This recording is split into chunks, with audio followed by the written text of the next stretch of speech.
Pounders, we are back. And today we're going to be doing a little best ball mania to start. We're going to set it at 30 likes to get a second draft going, and that's going to be a Superflex draft there. So guys, if you're new, hit the subscribe button. We have exciting news. Draft guide, completely free for all subscribers. If you guys are already using this, let us know in the comments what you guys' thoughts on it are.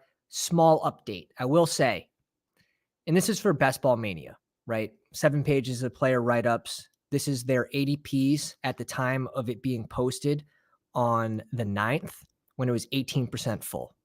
Small update, DK, and we've been talking about this live on stream, so you guys have been getting the updates. DK has to move to yellow here.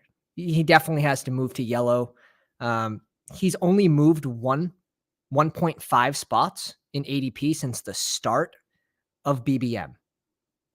That's crazy when we compare it to the other wide receivers and how far they have moved. We're talking about full rounds. So DK, he's moving to yellow. I'm now willing to mix him in, and I think that's smart. We're mixing him in where other receivers are now expensive, more expensive than they were.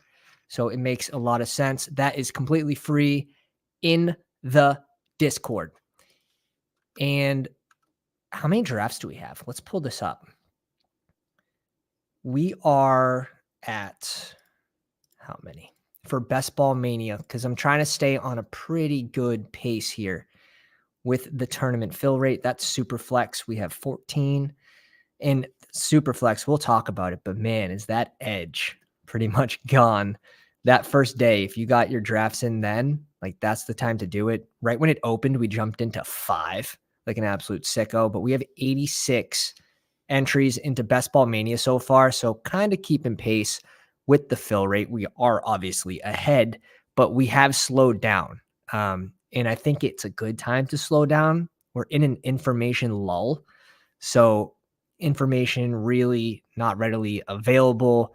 You're not going to see too much change unless we get something from free agency. You have Dalvin Cook tweeting at every single team in the East. So until we get something, I mean, we have small tidbits like Kareem Hunt might go to Washington. Well, that would suck for Antonio Gibson. That's for sure. And his price has gone up since, man, the big board. He started at 145 and now he's going ahead of Brian Robinson. But if they bring in Kareem Hunt, that third down role, that would hurt Gibson in my opinion. So where we have these unknowns, why would we assume all the risk in drafting someone that has not only risen about 35 spots, but also he might have his job reduced if they bring in a free agent like Kareem Hunt? Is Kareem Hunt likely dust?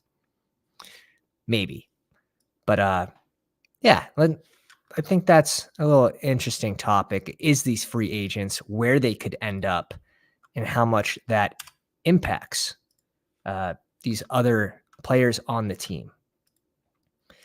Let's jump in to Best Ball Mania and let's sort of talk about these ADPs as we go through. I still think there's plenty of values and where people have rised.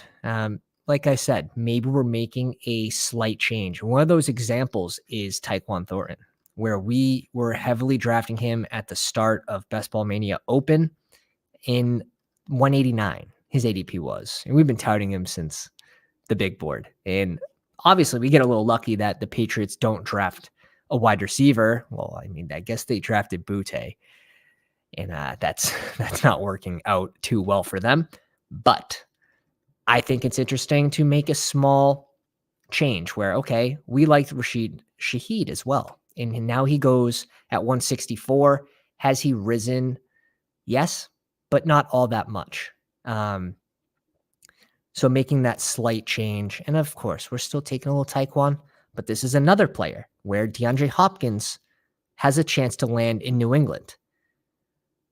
So why would we assume the risk of about 30 spots in ADP on top of it could be worse for him if DeAndre Hopkins lands there? And that's no doubt that DeAndre Hopkins would hurt Tyquan Thornton. Who's in the live stream? We got Coleman. What's going on, dude? ER7, J Fresh, T Peter, Dennis, Vapor. Appreciate the shout on the Twitter machine. Fantasy Football Garage, my dude. Same thing. Appreciate all the love.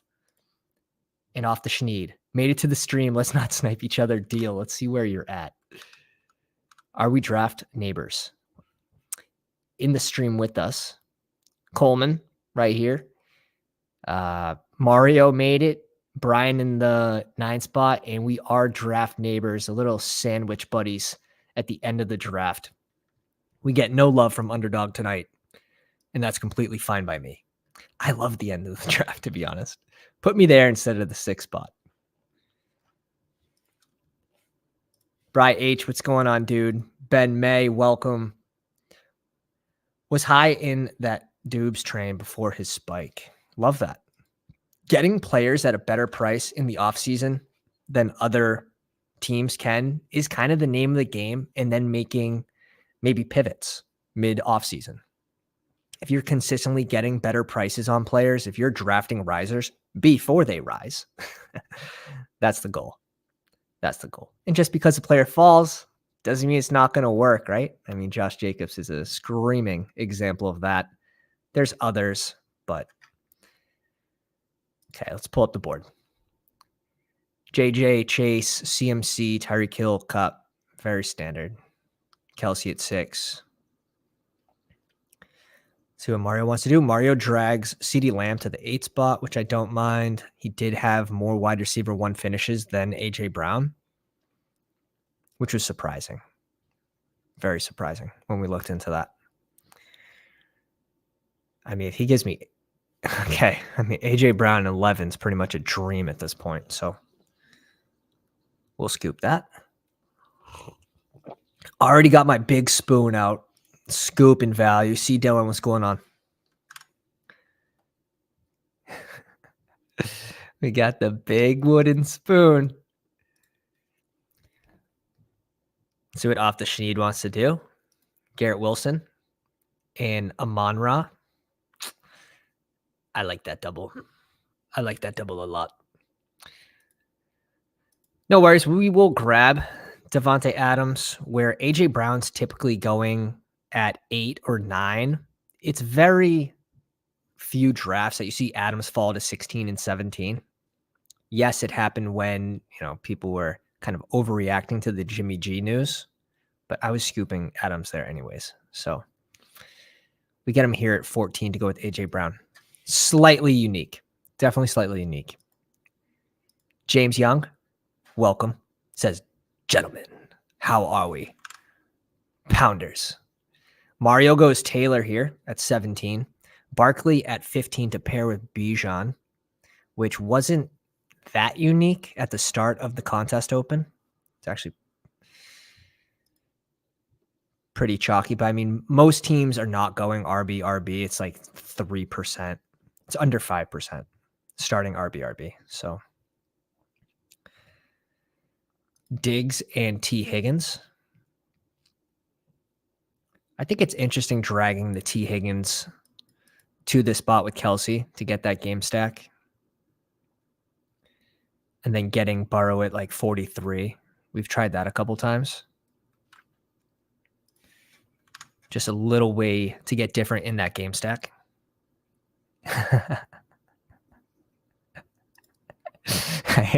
Yeah, I should know. I should know that. I am a hockey guy. Sports-wise. After high school, after college, strictly fantasy football. I do watch hockey, though. Best playoffs. You have to give it to hockey. Best playoffs. Mark Andrews to go with Hill. Love this. I love this little pull.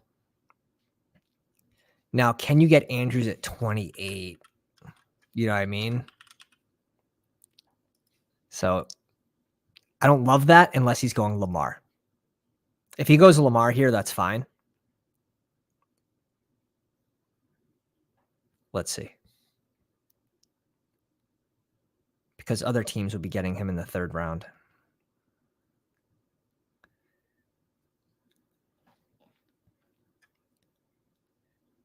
If I didn't mention your name, guys, and you're in this stream with us, let me know where you're drafting from.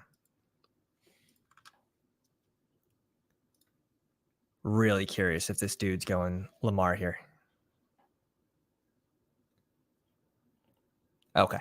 Yeah, 100% makes sense. It's the only way you're going to get this combination to go with Tyreek Hill.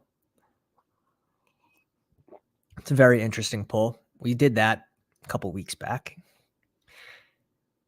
Best Ball Mania, we try not to pull too many players, especially early into the offseason where the ADPs will change, because you might kind of be paying the rake if you get someone that falls to the next round.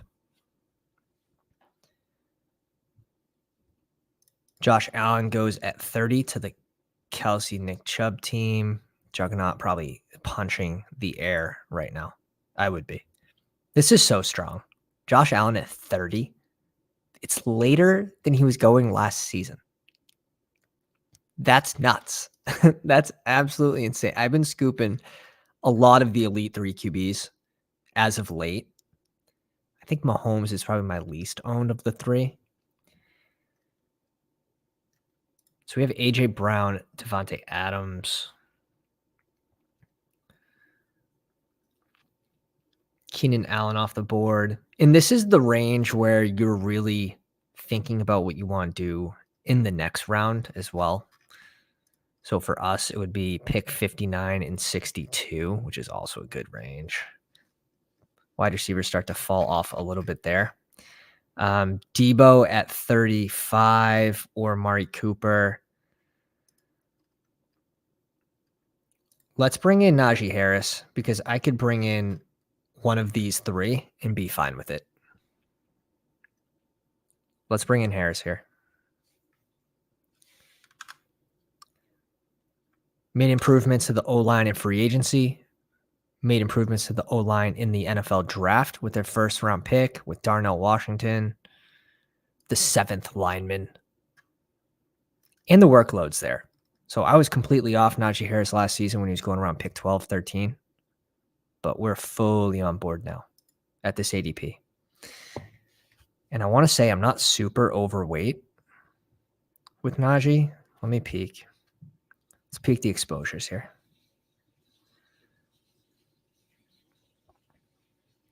Goes Debo.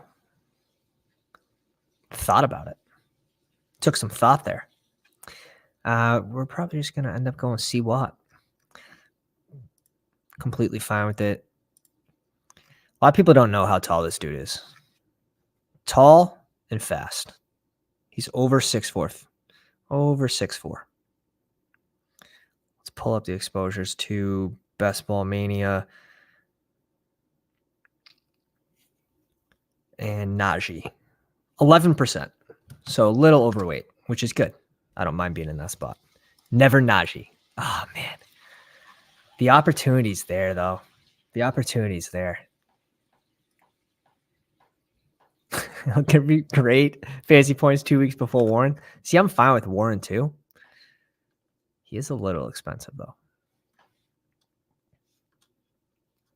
He is a little expensive. Najee's super resilient, too, though. Like, he's not someone that, like, stubs his toe and he's out for 6 weeks. You saw him go down with, like, what looked like a brutal knee injury. Goes down wincing in pain, holding his knee, and he missed, like, 3 snaps.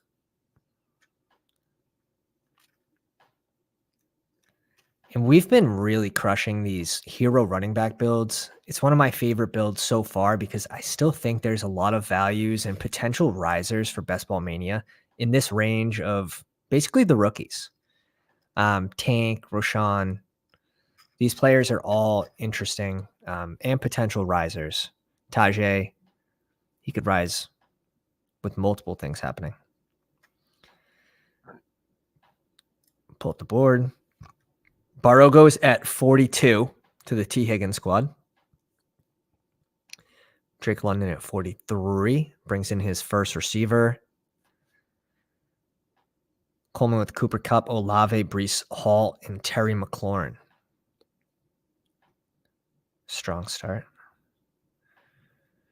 Look at this balanced start. One of each. Going one of each here. And it's seems to always look this way where teams on the back end are going wide receiver heavy, but I think that is the best way to combat the advantage of the one spot that gets to go, the number one overall receiver, potentially the number one overall QB, and still gets, an RB1. So I think in order to combat that, you have to go wide receiver heavy on the back end. Just seems the best.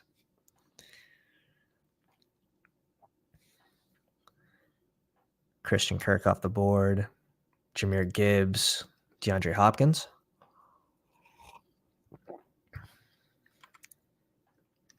So we're picking at 59 and 62. So let's just have a peek. And of course, players can fall. But I can already kind of tell you what I want to do. Balance start again. Balance start again. Yeah. MT says, I took Kelsey, Mahomes, Andrews, Lamar first 4 rounds a month ago from the 5 spot. Most hate it, but I love how rare it is. Yeah, if you can get players at a price that is no longer available and it's unique and you were able to finish the draft strong, even though, what'd you have? No receivers through the first 4 rounds. If you're able to finish strong and somehow make it work, sure, I'm on board, but like 2 early QBs is expensive. 2 early QBs. You don't gain a lot of points.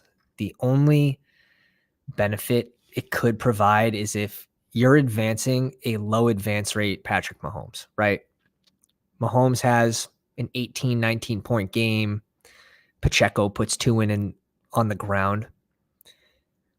And you have your second QB go off week 16. You advance a low exposure Mahomes to week 17. Sure, but it's going to be extremely tough to get to that spot because only 2 advance, right? And then in the next round, week 15 to get into week 16, 1 out of 16. And then again, 1 out of 16. And you have to do it without a 4th round pick, basically, without Lamar. It's just those guys are picking positional players where you can only start one of your QBs. So it's going to be really tough to advance. Really tough. Let's see what Prof does. This dude is begging for a wide receiver right now. He goes Fields. Ah, man. I'm pretty... Damn. Kenneth Walker at 59 is nice. You got to admit. It's pretty good. I've seen him fall to 55, 56, 57. I think I've seen him fall to 60 once, but we'll scoop him here.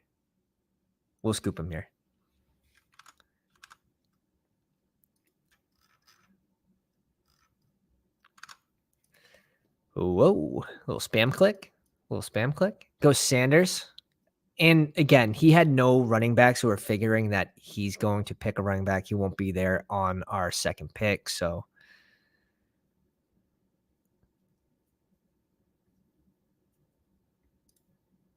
I like the start, though. He goes Dotson at 61. Whoa. I mean, you got to think some teams are going to get Dotson at 84. Not a lot of teams. I'm just going to go Kittle here. I could bring in a Seattle receiver for that correlation, but we're just going to go George Kittle here at 62. He has fallen about 9-10 spots since the start of BBM, so I'm trying to incorporate more of Hawkinson, more of Kittle into my lineups where we're getting them at a better price than the players who drafted early into the offseason. And these receivers have all moved in front of the tight ends. That's basically what happened. That's why these guys are falling. Man, Dotson. I mean, you're not going to get him at 784, but I'm sure it's happened. Really high in Dotson. Ben with the wrench. What's going on, my man? Max Sauce, welcome to the live stream, says, what's good, Pound? Love the RBs. Like the RBs, love the wide receivers. Hey, it's okay. It's okay. We still got our Seattle correlation there. Not that I love having both running backs in the game. Maybe that's what you need to do. That's the leverage play. All right, so he's bringing in 2 receivers here. I like what he's doing because this has to probably be another receiver. Because after this range, like when he gets back to 93, it gets thin quick. And as we approach this range, I've noticed drafters are reaching a little ahead so they don't get stuck with like Michael Thomas, Sutton, JMO. JMO's fine, but I like to have 4 receivers at that time of selecting JMO. Now, if I have 3 early receivers like I do here, I'm fine with him being my 4th, but it's tough. It's tough. You don't want to back yourself into a wall. Tyler Lockett at 72. Damn. That's a nice scoop. That's a really nice scoop. Goddard at 73. Not a lot of correlation going on here, but regular season. He's going for the regular season. When will you go on the Badge Bros? We had Nez on the show, like 10 days ago, 2 weeks ago, something like that. When we get the invite, we'll go on. Right now, we're just grinding. Has anyone filled the Superflex? Has anyone filled the Chihuahua $4 Superflex yet? Oh, Ben is a happy man. Really nice. Really nice. And the landing spot was perfect. It was a good bet. Really good bet. Because what? He maxed out at like 145, 155. Is that as expensive as he got, I believe?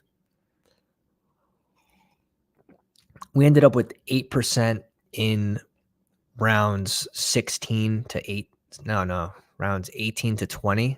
And then we got another like 4 or 5% in rounds like 14 to 16. Bry H loves this. Anthony Richardson time. Every time is Anthony Richardson time. I mean, part of the benefit, right, of going A-Rich is his ability to just kind of do it without any of the pass catchers.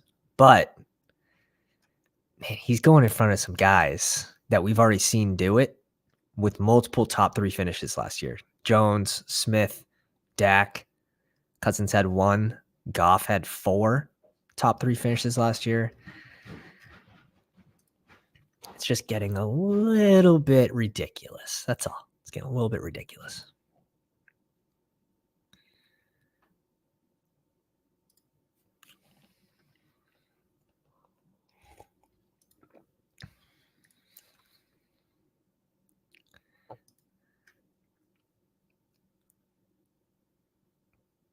Bateman off the board.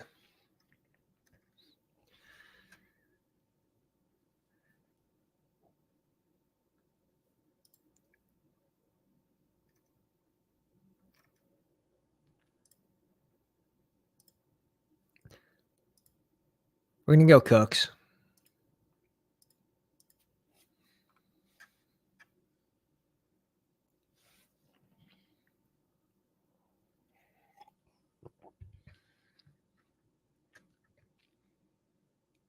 Just a cake matchup. Dallas against the Lions. Absolute cake. Now I'm kind of wondering.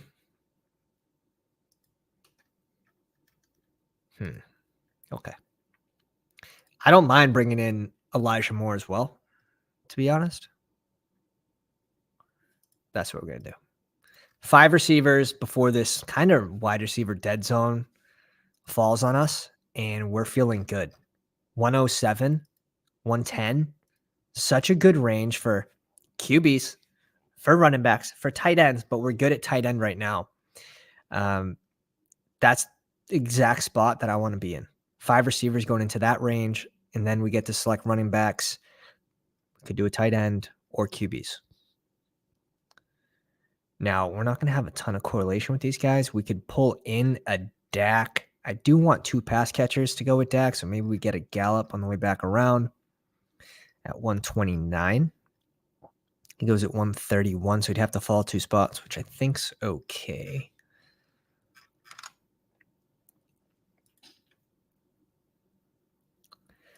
Back-to-back snipes. I'm dying over here. Let's pull up Coleman's team.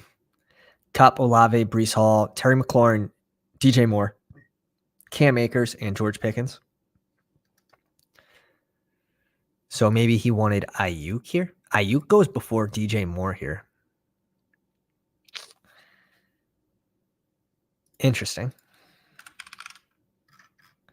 Man, I'll take a falling Moore at 53. That's sweet.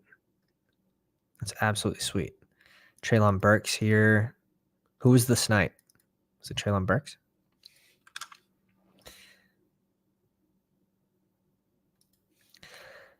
If any of you had to pick 3 of these 5 running backs, who would you take? Akers, Khalil Herbert, Rashad White, AJ Dillon, Jamal Williams. With not a lot of context, we're going to say this is going to be half point underdog scoring. Give me Akers, White, and AJ Dillon. Chalky ADP picks, but I think that's honestly like Jamal Williams, end of the season. Just not super excited if Kendrick Miller earns more of a role, if Kamar's back off suspension, and Khalil Herbert, there's 3 running backs there. That's kind of an easy one for me. AJ Dillon goes at 96 here. 6 picks before ADP. Standard.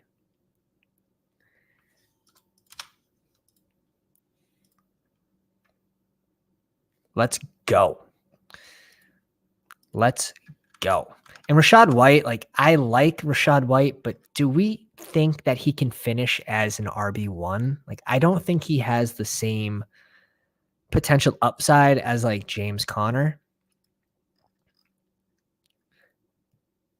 And now both of them are still in like gross offenses.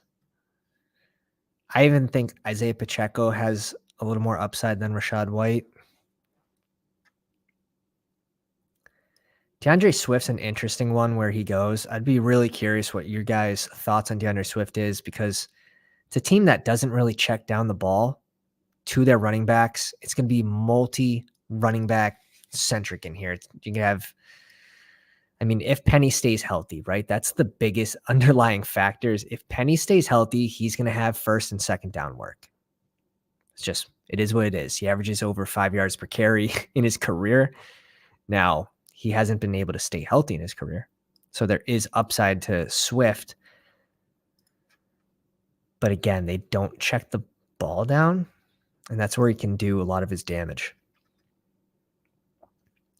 So there's like so many things to weigh. One of the top rushing O-lines last season, going to have another great O-line this year. It's just, I'm mixing in like 6% Swift right now, 5% Swift. Kind of taking the penny bet in half point PPR. That's the way I see it. Yeah. Tarek says, give me Gainwell at cost over him.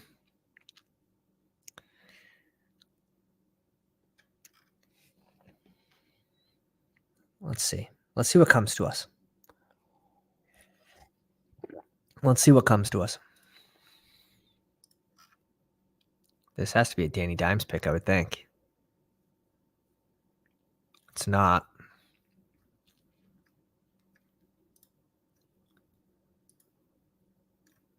This team's broken. This guy, I think, paid the rake, huh? This guy paid the rake for sure.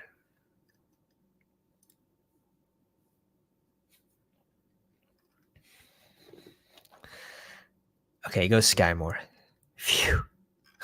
We feel good about that.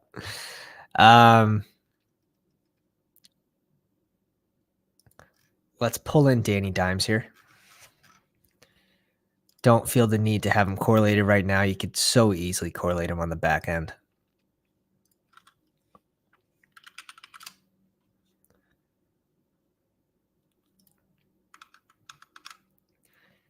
What's he going to do?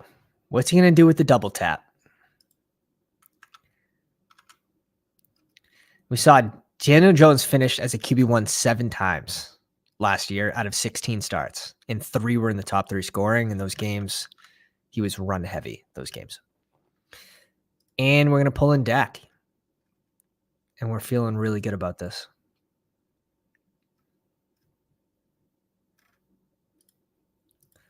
Might be able to go like a Sam Laporta, bring back, maybe get Gallup on the way back for our next pick. Double anchor running back build. I like it. I like it. Dak finished as a QB1 6 times last year out of 11 starts. 2 of them were in the top 3 scoring. Yeah. Sweet. Sweet. Dubes off the board at 111.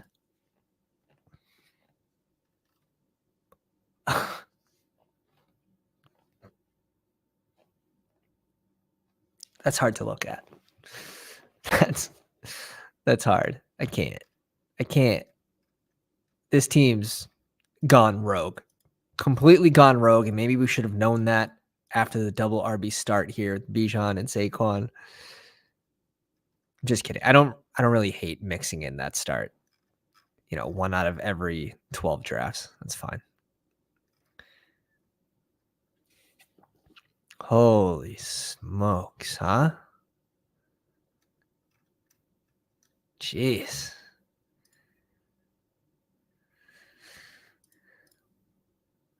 That's just a head scratcher. At 126. Okay. Maybe, just maybe, he wanted to get Dobbs and Darnell Mooney on the same squad. I don't know. No, we'll see. Aaron Rodgers off the board. And I don't think Coleman doesn't have any New York Jets correlation. Maybe forced to bring in a QB as they start to fly off the board. Oh, he has Breece Hall. Okay. My apologies. Breece Hall. And he might get lucky if Lazard falls. I don't think that's going to happen.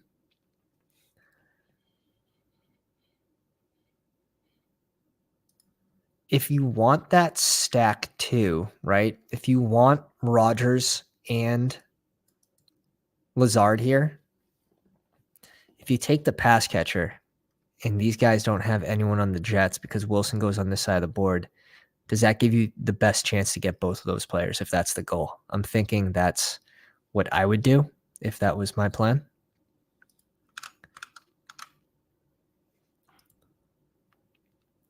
Hat, welcome to the live stream, says, surprise, Pierce and Pitts are falling. Been seeing both go in the 7th lately. And yeah, you're seeing these running backs fall as well as the tight ends because the receivers are moving up right now. It's just adjusting ADPs. Pierce, there is a little scare with Singletary. I think people are kind of catching up to it. Like, oh yeah, like Houston didn't draft a running back. Yeah, but they do bring in someone that might eat into the 3rd down role. Now, I don't really love Pierce and I don't love Singletary, but it definitely hurts. It definitely hurts if he eats into that role. But I have been selecting Pierce now that he's been falling. He's someone that I was kind of fading on the big board, assuming that they might go RB, and instead it killed our Tyler Algier shares. Odell Beckham pairs with Darnell Mooney. Odell Beckham, huh? I have 2 Odell teams post NFL draft out of like 270 drafts. Both of them have Lamar. Maybe that's what you need. Maybe you just need a naked Odell Beckham. Just unstacked, uncorrelated. And I actually don't really mind it for this squad that starts drafting their first receiver at the 4th round, where the narrative for this team is Odell has to come back and provide wide receiver 2, fringe wide receiver 3 numbers. That's what he has to do for this team to have a chance. but starts with Kelsey, Josh Allen.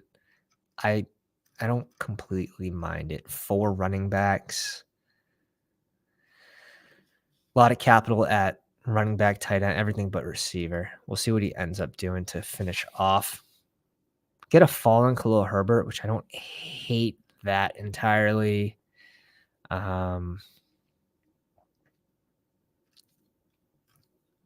Yeah, I'm not interested in bringing in Jalen Warren here while we have Najee Harris. Let's bring in Khalil Herbert, following 8 picks, following 9 picks to us. Russell Wilson off the board with Greg Dulcich. Nice little double click there. I'm between, if we go Chiggy, I think we're done. I don't completely mind going Jerick McKinnon here, bringing in our 4th running back.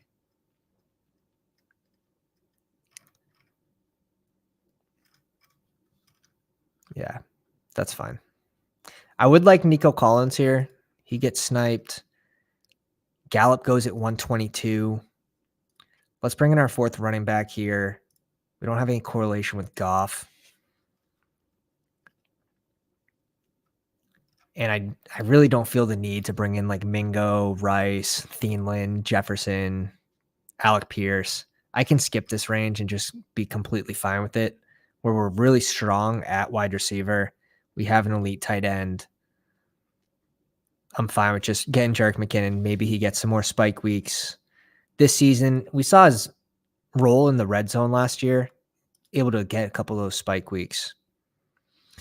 What are your thoughts on Alec Pierce, Van Jefferson, Chase Claypool, down on any of them? Yeah, I think I officially have 0% Chase Claypool. I've drafted him a few times, but even the reports out of camp aren't great. We'll see. I think back on the big board, I would be more excited about him, but they bring in DJ Moore. You have negative reports about his injury. I don't know. It's all bad. I'd rather side with Mooney in that offense, Cole Kmet. And Alec Pierce, he's going to be a best ball type guy. His high ADOT, he's just going to be a guy that's going to be able to spike into the lineup, I believe. And Anthony Richardson, we saw he can throw the deep ball. So, yes, he has accuracy issues in tight windows. I think that hurts Josh Downs more, and we've been saying that for a while, and about time Josh Downs fell like significantly from where he was going after we found out A-Rich was the QB. But Alec Pierce, you can't complain about the range he's going in, right? Like, he definitely fits in this range. I would pull up Rashid Shaheed. I'd pull up Tyquan Thornton to this range still. I still think they have room to go, but there is that underlying risk with Tyquan right now with the interest of D-Hop in New England. So, but guys, if you haven't already, drop a like on the live stream. If you are new to the channel, hit the subscribe button, bell for notifications if you want to jump in these live drafts with us. We have 5 pounders in this draft out of the 12. No wonder why this draft's a little tougher than normal. And if we get to 30 likes, we're going to pop off another draft after this one. We're going to do a Superflex Chihuahua. Tyler Algier is interesting at this price. Like, this RB room's pretty stacked. You get Mahomes at QB. I like the receivers. There's some people in here that aren't my guys, but I think that's fine. Then Goddard, like, this is a pretty well-shaped team in the 1 spot, expected. Mario with CeeDee Lamb, JT, Josh Jacobs at 32, Mike Williams, Justin Herbert, Deontay Johnson, Quentin Johnson, Cortland Sutton, A-Rich, P. Ryan, Penny, and Mingo. Nice shaped team there. Brian, Austin Eckler, Jalen Waddle, Keenan Allen, Jerry Jeudy. So he brings in this little game stack here. Dobbins, Michael Pittman, Waller, Zay Flowers, Charbonnet, brings in Geno, A-Chain, and Warren. I think we might have sniped him on Daniel Jones here. That's the risk. That's the risk there. Yeah, Sniped on every pick, he says. Coleman says, don't mind drafting Hardman or Corey Davis really late. Yeah, I would agree with that. I think there is a little bit of risk of Corey Davis potentially being cut, but last round pick, I think it's fine to mix in, especially if he can stay healthy. He would be able to give you sort of like Van Jefferson type numbers, obviously not being that important, not having that large of a role, I should say, for the Jets, but he's sort of like that type of player. And it's a last round pick. So if it's correlated, I have sprinkled him in with Rodgers for sure. But Hardman, if he can stay healthy again, I mean, like the Jets, Hardman and Davis are both super injury prone. But he's more of a gadget type player. Might be able to spike into the lineup.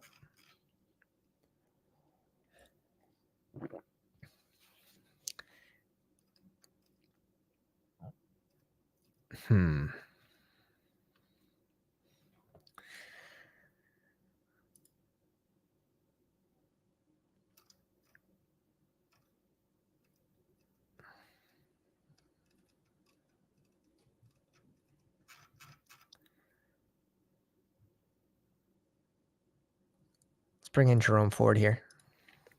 Our fifth running back, and we're likely done at RB.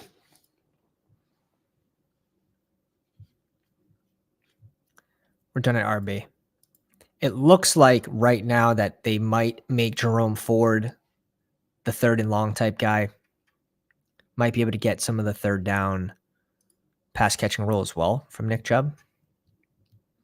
But the reports out are that they're impressed with his pass blocking. It doesn't look like they're going to add another running back right now. If they do, well, they're liars, and it's happened before. Teams have lied. Smoke screens have been put up. It wouldn't be anything new. Cole Kmet goes off the board. Not interested in bringing in a second RB in Chicago. Go Rashid Shaheed. Another option could have gone. We could have gone Jordan Love and Reed for the double stack in Green Bay. I don't know if I like that as much. Just because we already have two QBs, and I could stop here and be fine with this capital spent at QB, to be honest, and still have rushing upside with Daniel Jones. Could have gone Sam Laporte as well as a bring back, but I don't think that's as important as bringing in another receiver in this range, because I do feel like it starts to fall off and we're not picking for 21 picks or something crazy. So 179. And then you get into this range of like, I want to be drafting tight ends rather than receivers. That's how I feel, at least.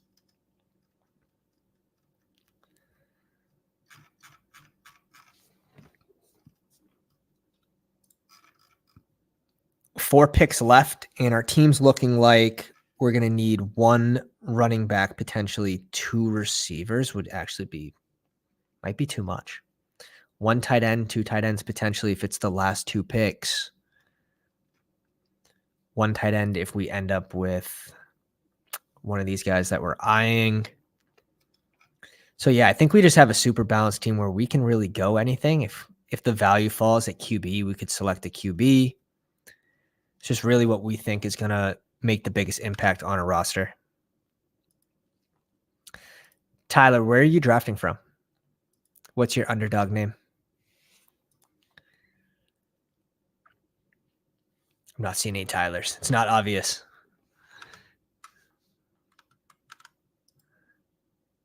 Your charity draft was better. It's all right. This could be charity too, Bri. This could be charity too. Rashawn Johnson falls to 164. Wow. 15 pick fall. It's pretty nice. Jeez.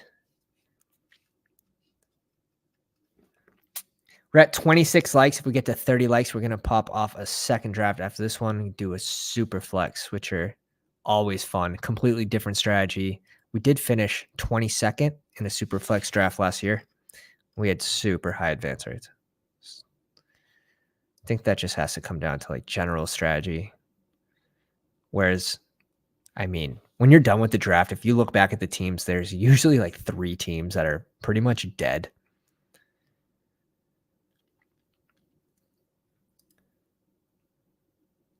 DPJ and Juwan Johnson here. Juwan Johnson to add to the Goddard squad's really nice. I like that a lot.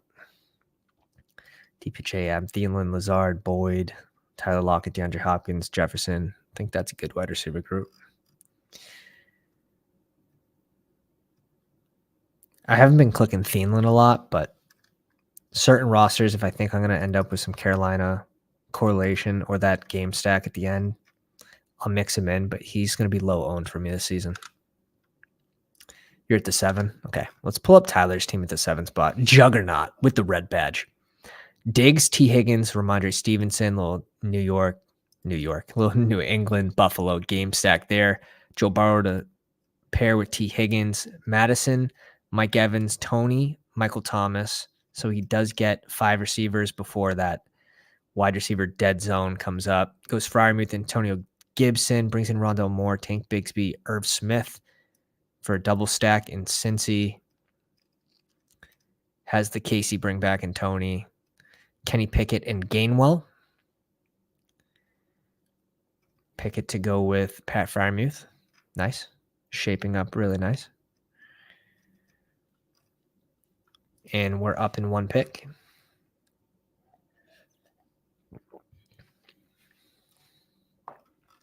All right. This is going to be an easy pick for me. I'm going Knox. I'm going Knox. Maybe. Yeah, I'm still going Knox. If I thought he was completely done at tight end, maybe I'd push him till my next pick, but I think he probably has to add another tight end to this group, so we'll risk it for the biscuit. Our 6 receivers, A.J. Brown, Devontae Adams, Christian Watson, Brandon Cooks, Elijah Moore, and Rashid Shaheed. I like it. Stinky.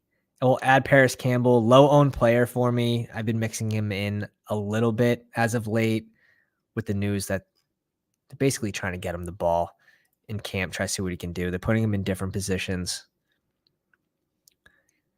I'm not buying into the news that they're going to make him like Debo. I think that's ridiculous. Tyler says, love the streams. Keep it up. I appreciate you, man. The Juggernaut. See what Brian does. He brings in Staffy and Jordan Love, little double stack of Roski here. To add with Geno Smith. I think he just kept getting sniped. Yeah, you don't see any correlation right now with Staffy and Jordan Love. No one there as well. Just pretty much trying to go for regular season points, maybe advance the lineup. And sometimes you have to do that, right? If you just get sniped on all your stacks, you have to kind of figure out how you can make the team as best as possible, right? You can still advance bad teams. You can still advance uncorrelated squads.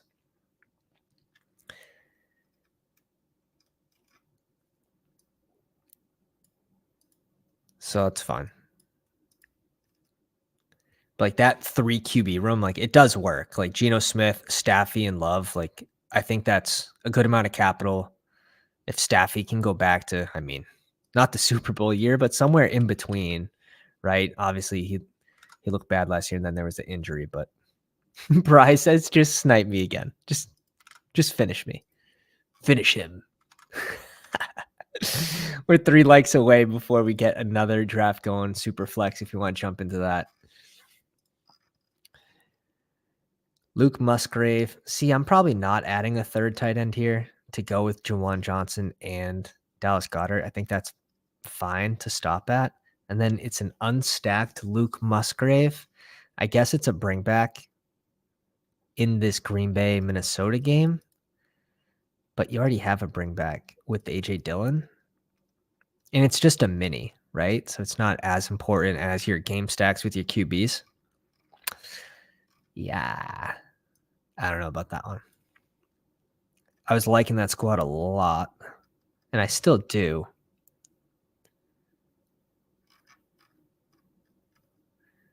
Carolina. Interesting. He does have a stack and a bring back too with the QB, with his second QB. So that's nice. Still a nice team. What do we need? We're on our last 2 picks here. And we could add a tight end. I think adding a tight end here could could help our advance rates, right? But if we're going for the most upside, if we're drafting like we are right, and we are right 99% of the time, just kidding.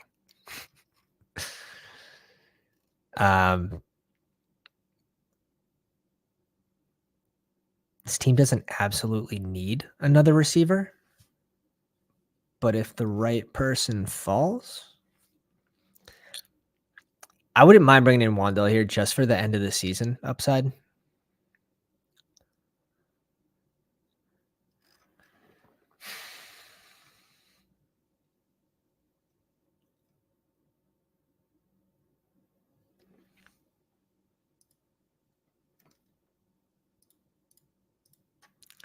I don't mind it. I don't feel like you need a double stack to go with Jones, but we'll bring one in here.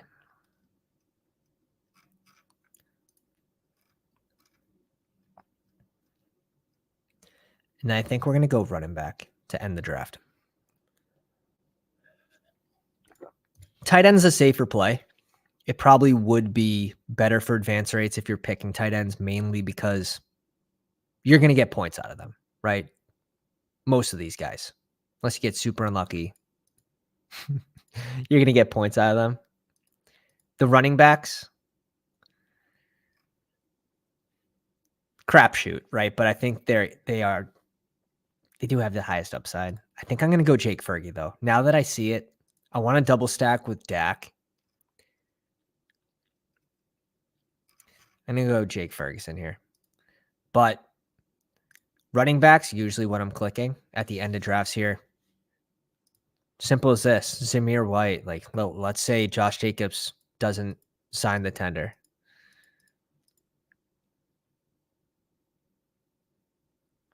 He sits out.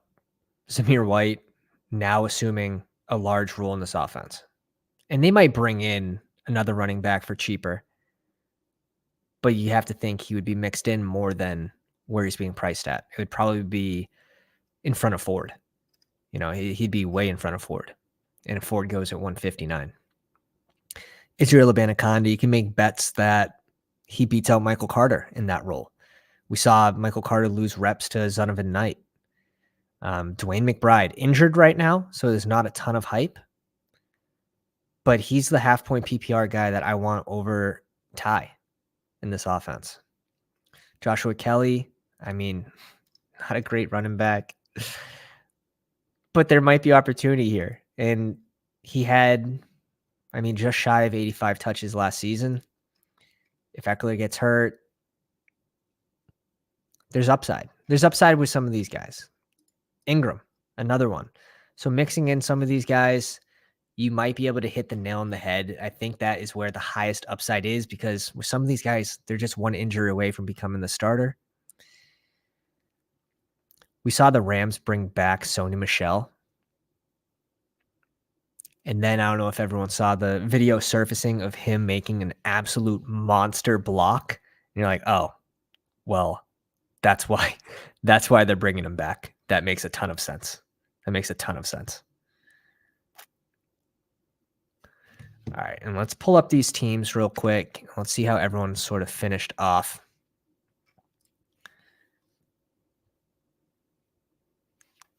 And we will start with Coleman. Coleman had the 5 spot, and I like to go QBs, then tight ends. You can really see the major mistakes just by doing those 2 first. I think that's the easiest way to do it. Rodgers, Carr, and Sam Howell. Don't absolutely love it, but if they're all stacked, if you get some bringbacks in there, I think it could work. Njoku and Conklin, so we already got a stack there with Rogers, and you've got the bringback there with Njoku. I think that's nice. You could stop with those two and say, hey, Njoku has a great year. He finishes as, tight end 5, tight end 6, which is in the realm of possibilities. Definitely is. Breece Hall, so the little double stack there. Cam Akers, Pacheco, Elijah Mitchell, and Rashawn Johnson. I think this is a perfect amount of capital spent at running back. Absolute perfect amount. Wide receivers, Kupp, Olave, McLaurin, DJ Moore, Pickens, Van Jefferson, Curtis Samuel, and Terrace Marshall. So we see there's some correlation there with Sam Howell. You got the correlation with New Orleans. It's a strong room. I'm not convinced that you needed Terrace Marshall here, but it seems like it was basically a luxury pick because you were balanced. So I don't mind the pick. At all. Pretty balanced team, a little weak at QB, really nice everywhere else though, and that's fine. Juggernaut, Burrow, and Pickett, neat little duo there. Freiermuth, Irv Smith, and Hayden Hurst. It works as a trio. Definitely works as a trio. Stevenson, Alexander Madison, Gibson, Tank Bigsby, Kenneth Gainwell, and Zamir White. I like it. It's not exactly a hero running back build, but double anchor RB build. And I like some of these guys that you selected. Diggs, Higgins, Mike Evans, Kadarius Toney, Michael Thomas, Rondell Moore, and Allen Robinson. Very in front of ADP, which is fine. I just, you probably weren't going to be sniped on him. I don't see Allen Robinson get drafted too often unless it's to the Pittsburgh squad, but I do like what you did here. At least you get your double stack with Pickett, which I think's smart. Same thing with why I went to receivers with Dak. It's like, how are they going to get there? Week 17, how do they provide QB1 numbers? It's going to be throwing the ball to the pass catchers. So it makes sense with those pocket passing QBs. Mario in the 8 spot. Justin Herbert and A-Rich. I like this pairing a lot. I mean, solid floor, and Justin Herbert has a massive ceiling himself. And A-Rich, really, really nice. Everett, Laporta, and Mayer. It's going to depend on how fast these rookies can learn the offense and how fast they can start producing fantasy football numbers, receiving numbers. Running backs. JT, Josh Jacobs, P. Ryan, Penny, Tajay. Perfect amount of capital. I'm buying Josh Jacobs at 32 for the same reason I'm buying Zamir White at the end. I mean, there's upside with both. You're getting Josh Jacobs at a price that early drafters couldn't get in Best Ball Mania. So that is in itself an advantage if he ends up playing. But the advantage disappears when we find out that he's playing. So you have to assume some risk, and I think this was the right spot to do it. CeeDee Lamb, Mike Williams, Deontay Johnson, Quentin Johnson, Cortland Sutton, Jonathan Mingo, Khalil Shakur, and Josh Downs. I like the wide receiver room. Got 3 rookies, but Deontay Johnson provide a steady floor every single week. And that's definitely what he does with the floor. CeeDee Lamb, similar. Mike Williams, spike week guy. Quentin Johnson. Yeah, I like what you did. You got double stacks in here. You got your bring back in that Chargers Denver game. Nice team, Mario. And Brian in the 9 spot. Geno, Stafford, and Love. He was just getting sniped all over the place. So let's see what he mustered up here. Waller, Likely, and Jelani Woods. I like the trio. I don't think you have to go 3, but 2. 3 with, 2 of your last picks at tight end's fine with Waller. Eckler, Dobbins, Charbonnet, Achane, and Warren. I like the group. Really well balanced at running back from pretty much everybody so far. Waddle, Allen, Judy, Pittman, Zay Flowers, Hodgins, and Hunter Renfrow. A lot of snipes. I can tell you got sniped a ton. You have to hope that you just you can kind of get points and it advance. That's all you're trying to do here. Now, I do like how you had 5 wide receivers before that dead zone. I think that's important. It's a well-balanced team. It is. Not a lot of correlation, but what can you do? Sometimes those drafts happen when you get sniped. We ended up with Jones and Prescott, Kittle, Knox, and Jake Ferguson at tight end, Harris, Walker, Herbert, Jerick McKinnon, and Jerome Ford. I'm glad we stopped with these 5 because if you're right, if we drafted like we're right, and we get Khalil Herbert at a little bit of a value, 9 picks, 6 picks on Jerick, but he was a riser. Yeah, if we're right, this is the perfect amount of capital we spent. A.J. Brown, Devontae Adams, Christian Watson, Cooks, Elijah Moore, Rashid Shaheed, Paris Campbell, and Wandale Robinson. It's a lot of capital spent at wide receiver, but at the back end of the draft where we already had tight end, I think we're good at running back. Sure, maybe my last pick could have, instead of Wandale, it could have been a running back, but where it's a correlated pick, it's more of a luxury pick in my opinion, and we get Wandale 16 picks after ADP, so that's sort of what happened there. And lastly, before we jump into a Superflex draft with the Pounders in the chat, again, if you guys are new to the channel, we're going to be doing a 24-hour live stream if we get to 1,000 subscribers before NFL kickoff, and it's very, very possible. So if you want to inflict maximum pain on me, 24-hour live stream, hit the subscribe button. Deshaun Watson, Russell Wilson at QB. I like the pairing a lot. Dulcich, Cole Kmet, and Trey McBride. I think this pairing works. Got a little correlation there. Greg Dulcich as well with Russ. Miles Sanders, Rashad White, Damian Harris, Jeff Wilson, and Chase Brown. This is another one. Like Jeff Wilson's falling, right? Because Dalvin Cook potential heading to Miami. If he doesn't go to Miami, he goes to another team. Jeff Wilson goes back to where he was at like pick 150, 155. So if we're looking for these small advantages, yes, you have to assume some risk sometimes to hit on these advantages.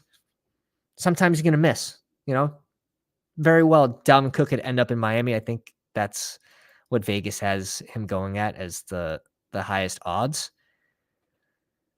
But small advantages, if you can just sneak a couple of them in, I think it makes a lot of sense with this group as well, where your first RB off the board with Sanders, go with White. So very nice, very nice. If this pick, it really relies on this pick and Chase Brown. Garrett Wilson, Amon-Ra, Cooper, Debo, Jahan Dotson, Jacoby Myers, Thornton, and Slayton. Nice. Really nice. You got some stacks. You get some bringbacks with Cleveland. No Chargers bring back, but it's not a big deal.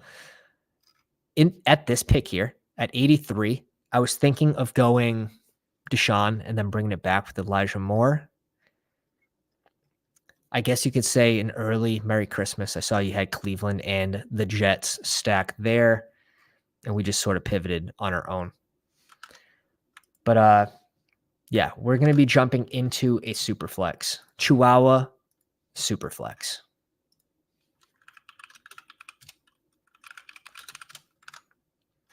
Waiting on 2, waiting on 1. And this strategy is so different. With 2 wide receivers in the 4 spot, in my opinion's not awesome, obviously. Let's see who snuck in here with us. Eric, what's going on, my dude? Pounder and Patreon member. Much appreciate you. Tyler, this name looks familiar. Tyler2121, let me know if you're in the chat. And I think we might have lucked out with only 2 pounders in this one. I think we may have squeaked it out. Sheesh. I'm obviously hoping that someone picks Lamar. I'll pick Lamar in the big board, but Superflex, we were picking Lamar at 4, at 5. So we ended up with 20% Lamar when there was a lot of uncertainty. We were getting him at pick 11 sometimes. But to go 1 pick after Josh Allen, it doesn't feel great, right? You just feel like you're already off to a huge disadvantage, in my opinion. And some of these QBs have already risen so far from day 1. So the biggest edge is on day 1. Ritter even rising another 11 picks since then.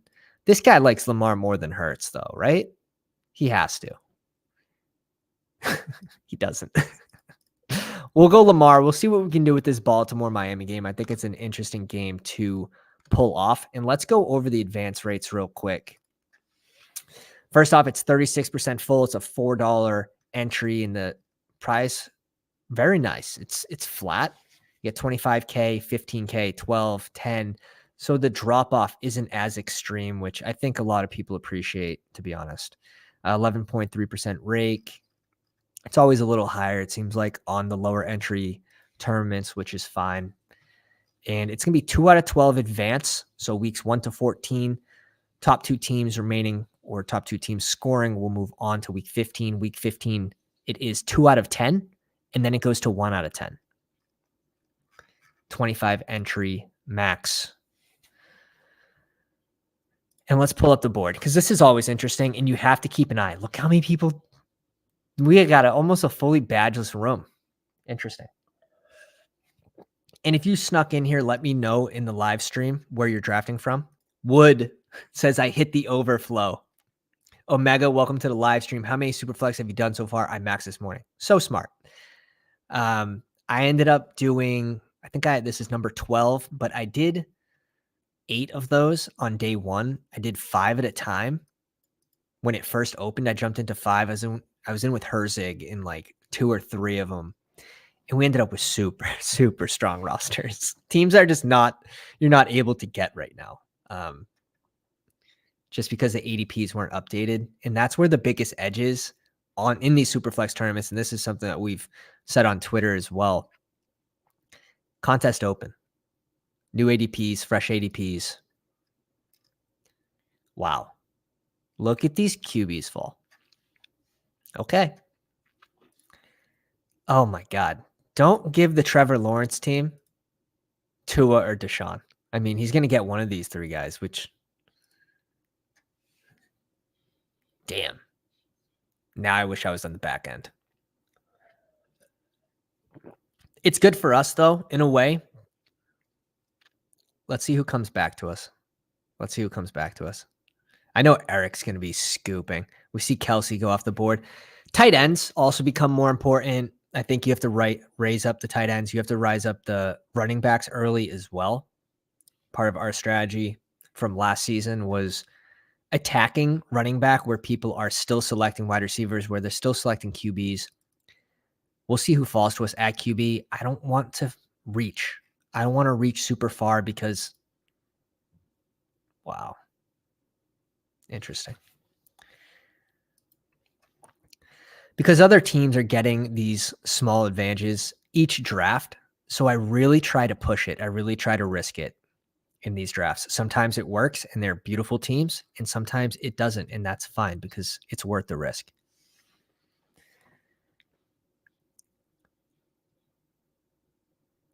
For me, it's looking like this. We'll go A-Rich here. And now I like where I'm at. Now, after I grab these 2 QBs, I'm not interested in bringing in a QB in really my next 2 picks. I don't love that strategy because you're only starting 2, right?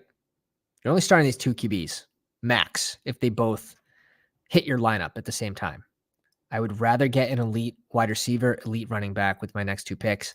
I usually go elite running back, but we'll see what falls to us. Like, give me one of these guys. And it's because you only need to start 2 receivers. So these running backs, Stevenson, Henry, should all be above. I mean, they should at least go above Smith. They should at least be above Smith. And you can say that for a lot of these players. Harris, I would put above Ridley. So they get these small bumps.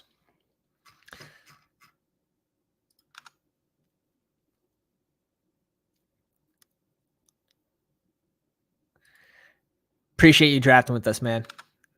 Good draft. So we're going to bring in Barkley here. And now we're picking at 45 and 52. And what's funny with Superflex is every room's different. So you can have a general strategy going in. It might absolutely get blown up. And that's fine. You have to be able to adjust. And if your strategy does get blown up, you basically just have to zag until you can give your lineup the best opportunity to advance.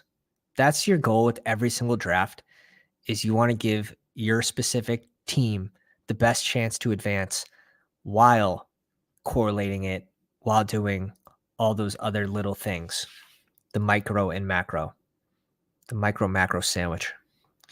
So we see these wide receivers go off the board. Go. This is great value on CD, though, I have to admit.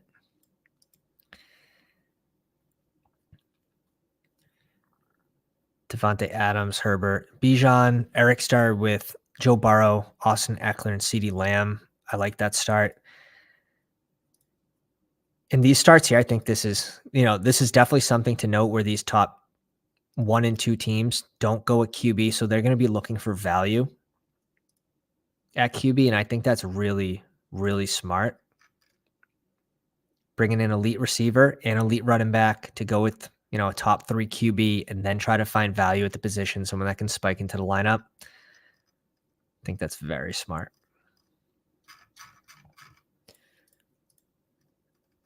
But getting like Ritter at pick like 140 on day 1, like QBs like that, those values don't exist anymore. If you go to your at home page, it's not under NFL for whatever reason. You have to go to the home page and then scroll over past BBM. That tricked me out at first as well. This is a new tournament, just opened 2 days ago.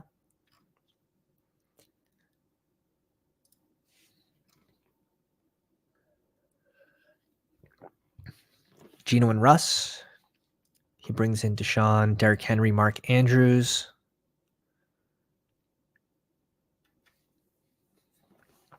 I like that start. Going Hill and Watson, but it's expensive for the stack. Going wide receiver here, Hill before CMC. I'm probably not doing that often. Joe Burrow, Eric brings in T. Higgins here. He's got to feel good about that. Tua gets Jared Goff at 41, which is nice. And you already know. We're going running back.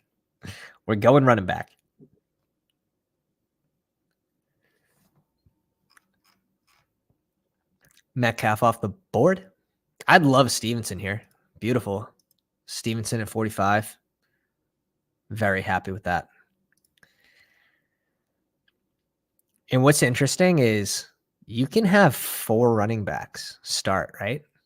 You can have you have 2 running back spots. You have a flex and a super flex.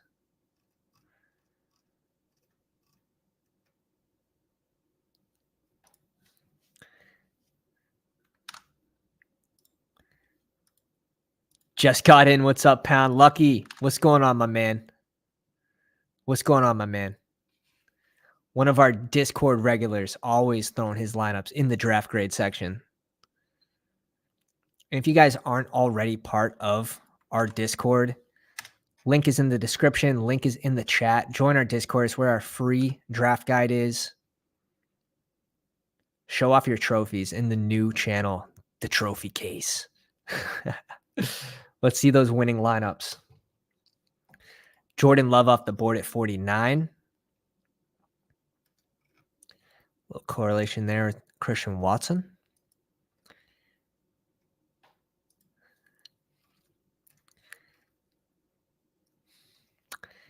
Now we're looking to bring our first wide receiver on board here. And we don't have any correlation options, which is fine. We can just go Amari Cooper here.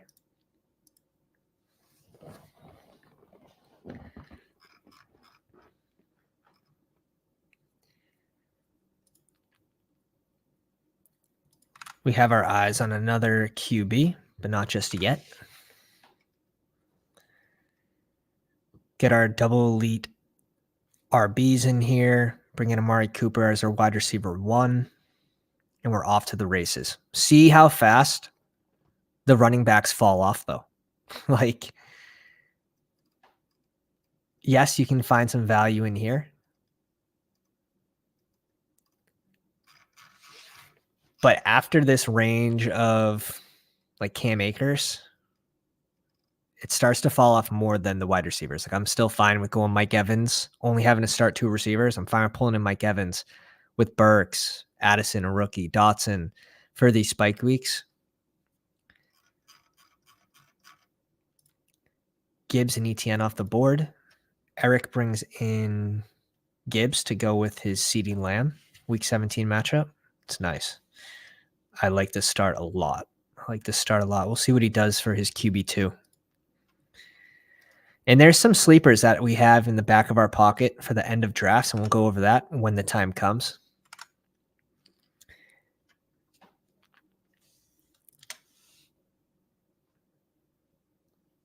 Some absolute sleeps. And some of them are big brain sleeps. Some of them are what I think are obvious. But again, this is a 20-round draft, something to keep in mind. I don't mind 3 tight ends in this style draft if we don't end up with a tight end by Hawkinson, really. I don't mind going Kittle and adding 2 tight ends onto a Kittle lineup because he has those games where he disappears as a blocking tight end. And you have 20 rounds. And when you get that deep into it, you're getting for sure points, or you're at least getting those players that are going to be on the field. Ayuk off the board.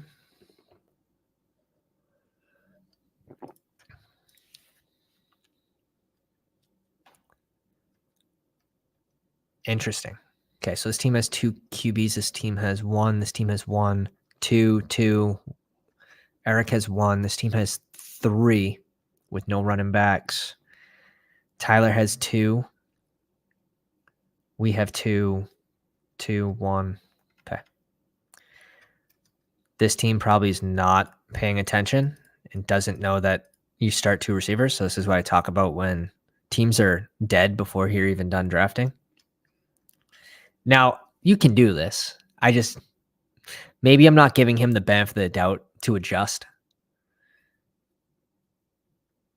But I'm definitely going Kenneth Walker over my 4th receiver. Again, my first RB here. No doubt. Kenny Pickett off the board to Eric. DJ Moore off the board.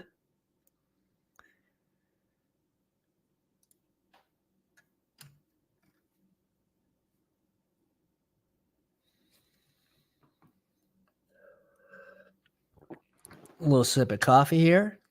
And we're going to bring in Brock Purdy here as our 3rd QB. A little naked Brock Purdy. Don't really mind it. A lot of potential. There's just a lot of playmakers in San Fran. Enough to spread the ball out and get there without advancing really anyone. And we'll see. We'll see if he makes it back. We're taking a little risk.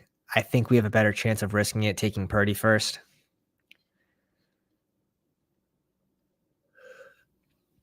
Especially because Hawkinson was still on the board. And he's gone.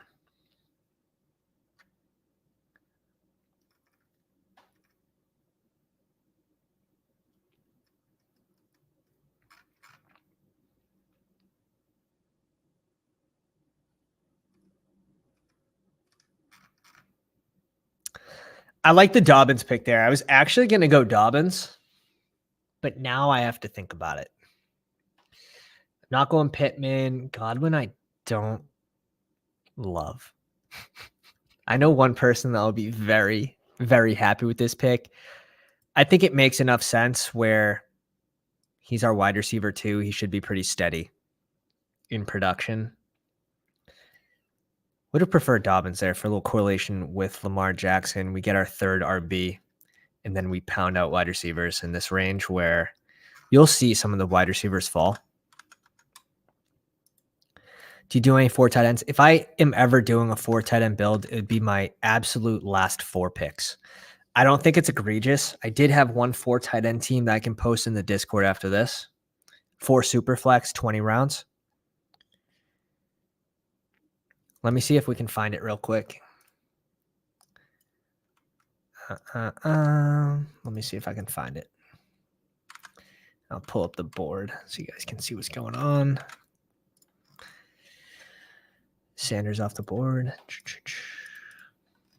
Yeah, I don't think it's egregious where you have 20 rounds to go for tight ends. It's just, it has to be the right amount of capital. And for me, that's the absolute last 4 rounds of the draft.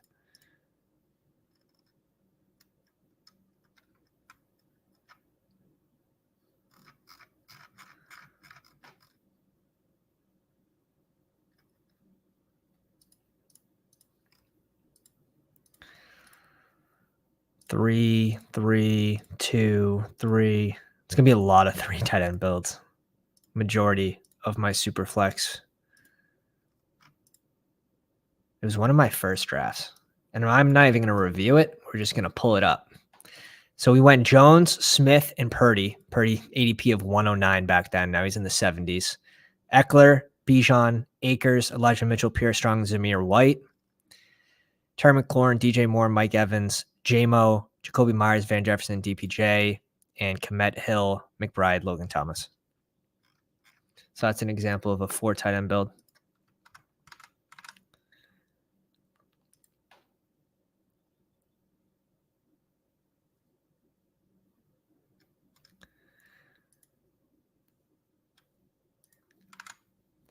Mac Jones off the board at 87. Mac Jones, in my opinion, could be a pretty big value in Superflex, especially if D-Hop ends up in town in New England.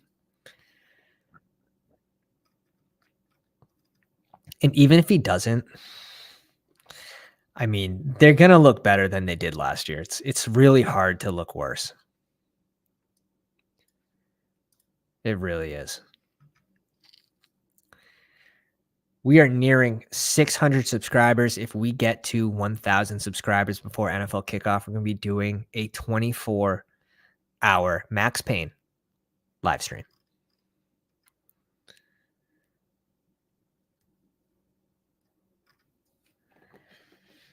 Let's see. We have some of these tight ends falling. If Pitts comes to us, yeah, okay, he gone. He gone. I don't love the idea of going both pass catchers in Tampa Bay. But do we do it and then bring in... Is Baker? No, Baker's still there. I like the Pitts. If Pitts was still there, we would have went Pitts. It's basically looking like this. Let's go Washington for the bring back in the San Fran game. I know we don't have any pass catchers in San Fran, but we can still do a bring back with the QB. Purdy with his 1 rushing TD last season. 13 yards. Count it. Oh, man. It was a fun day. That was a fun night, though. That was the day after the Jaeger Cobra. You know, it wasn't bad. Just pound a Gatorade before you go to sleep. It's not the same as when I was 21, 22. You know, once you hit 30, the bones start creaking. Wake up a little slower. This is sort of what I'm looking at for what I would do here. I like the Gabe Davis pick. He definitely would have been on our radar in this range. I really want to go a tight end, to be honest.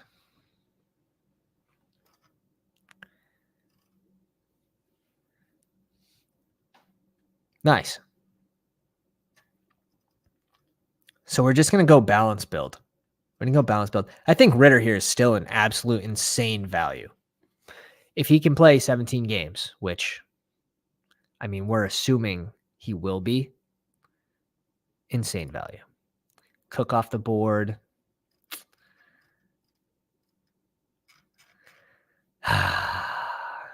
Mike Evans falling 10 picks is nice. Sure, Goddard fell too. But let's get our fourth wide receiver here, and we can go tight ends. It's just in 20-round drafts, I just feel like I can make up those tight end points that Goddard could provide just by going an extra one. Mac Jones or Kenny Pickett. I mean, honestly, I expect a good season from both of them, like at least an uptick of a season.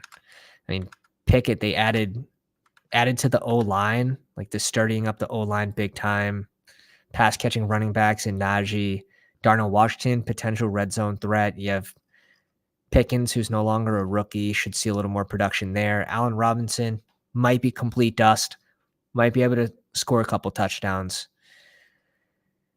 And yeah, Freiermuth, it's a well-rounded offense in Pittsburgh. And Mac Jones with the new OC, probably going to see more 2 tight end sets, which will be more QB friendly. Obviously, they're run heavy, but there is the potential that they bring in Hopkins. And let's say they brought in DeAndre Hopkins, right? Let's make a small prediction that they do it. You have to put Mac Jones in front of Bryce Young. Like he'd probably rise to this 72, 73 picks range. He wouldn't rise that far. He'd rise 15 picks, in my opinion. Which, I mean, if you can make those small predictions, small wins, I like what Coach did here. Brings in Ritter, has Mac, has Aaron Rodgers, went elite receiver, elite tight end, still gets Tony Pollard somehow. I guess that's right. Nice. Not a ton of correlation, right? But I don't think you're focused as much on correlation as you are values, and really roster construction matters the most for this. So where we have our 4 receivers, I feel really good, and I'm probably not touching at receiver for a little bit unless we get some correlation here. If these guys go off the board, we're likely going running backs. Waller's gone. Waller fell like 13 picks. You do not see that a lot. But every room's different with these Superflex. You really have to take what comes to you. Every draft's different. And these rooms are they can be pretty crazy. So Tannehill goes at 108. I like the bet on Tannehill. Now, will he play all 17 games? Maybe not.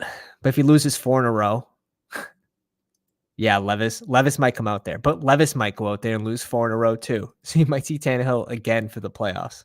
Fantasy football playoffs, at least. This team brings in Bateman as their 3rd receiver. I don't mind that at all, where you're only starting 2, going heavy at RB, brings in 2 value QBs, gets Rodgers his first QB. That's a sacrifice it costs when you go Kelsey over one of these elite.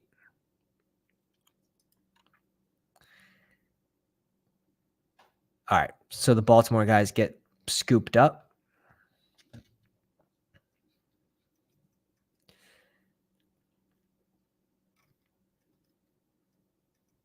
Freiermuth off the board.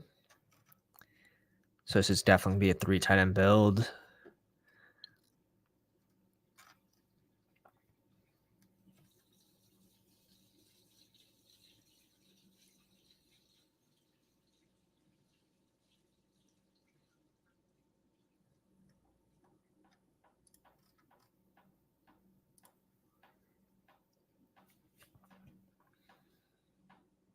Let's see what Tyler does here. I think he's in the live stream just lurking. So I'm hesitant to give any info. Or he might be an auto pick. Let's go James Cook here. Mix James Cook in with New England for this little mini stack here. There is Baker. I honestly don't mind if someone selects Baker. I know we have 2 of Tampa Bay's pass catchers, but we got Mike Evans at pretty good value. I really don't mind if he gets sniped. We have 3 receivers with bye week 5. It doesn't really matter, especially where you only have to start 2. We're not worried about that at all. I like this, not in this exact order. I don't think we'll end up getting Baker on the way back around at 141. It's just teams need QBs. Like, we're not expecting that to happen. I had 3 QBs, right? And he gets scooped. But if I had 2, if I just had Lamar and A-Rich, I would go Baker with this first pick here instead of Cook.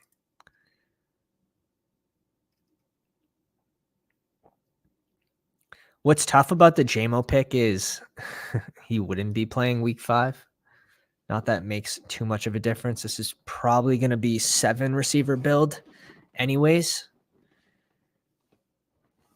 Gibson off the board.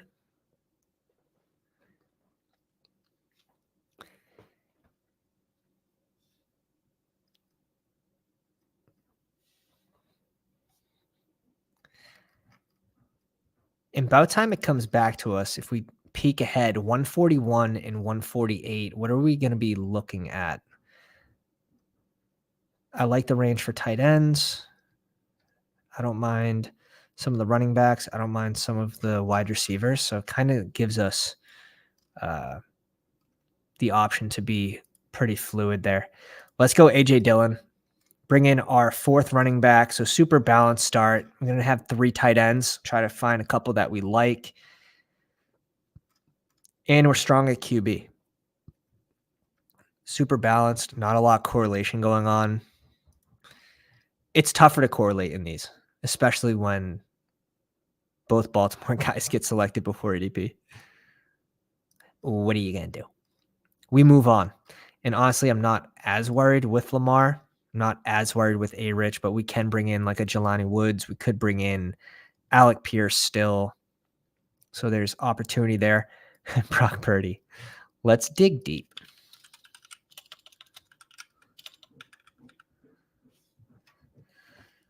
Juwan Jennings, last round pick. Ray McLeod.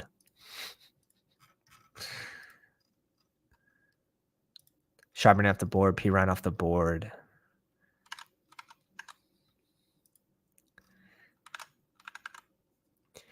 Odell Beckham to pair with Zay Flowers without Lamar.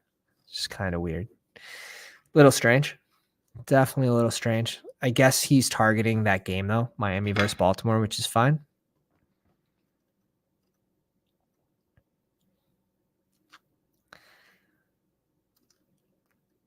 And when I go Lamar, I'm not pushing it over 2 pass catchers, really. Like, if I'm thinking about this game and how it plays out and how Lamar finishes high and all of that, I'm guessing he throws for like 275 yards, rushes for a shit ton. So 3 pass catchers on Baltimore isn't my favorite when I do these Lamar teams. Sure, I'd like to get 1, but I think 2 is that perfect range. Team that does potentially want to throw the ball more is the word out of the OC. Harris off the board, Penny and Robinson all back to back.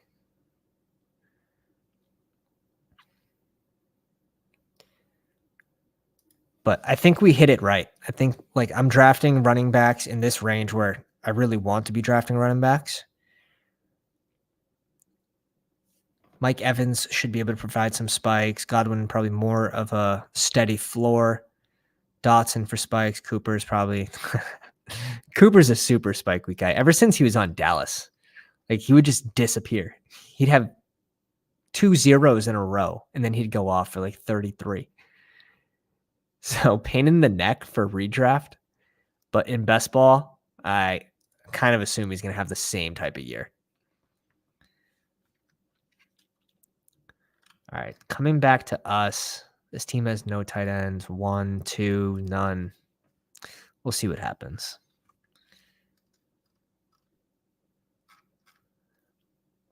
We will see what happens. Jamal Williams off the board. Super heavy on receiver here. 4 running backs. Tyler Boyd for his double stack to Eric.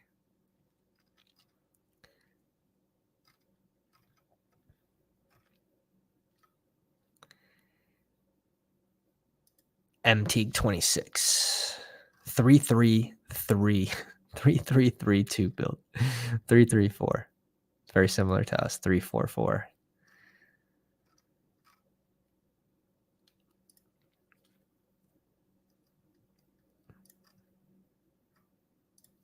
Cool. Let's bring in a fun tight end. Okonkwo, our first tight end for this team. Playing Houston. Don't have anything there, but it's not hard to get late. We'll bring back Juju off the board. And honestly, I wouldn't mind double tapping tight end in this range. I think we could go running back, but I don't love it. We are pretty damn strong at running back right now. We could go receiver here. Not in any specific order. Yeah, we're really ahead on running back. Super ahead. So we have the choice of Dulcich, Schultz, Mooney, Gallup, and Nico Collins. And we're up in 3 picks.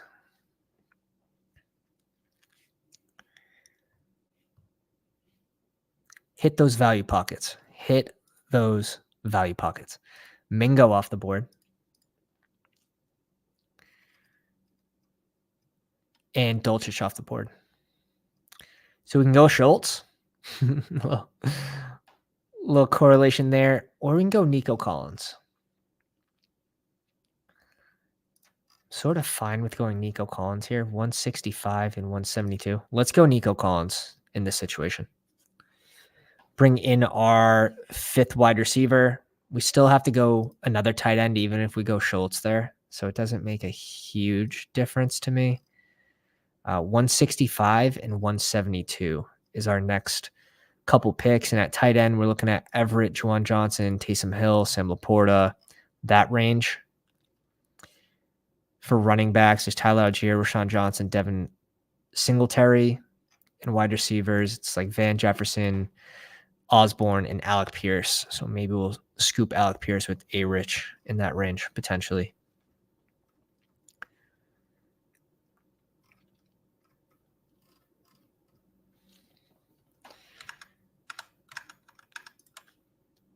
Let's pull something up real quick. I would like to get some correlation with this Tampa Bay game in New Orleans.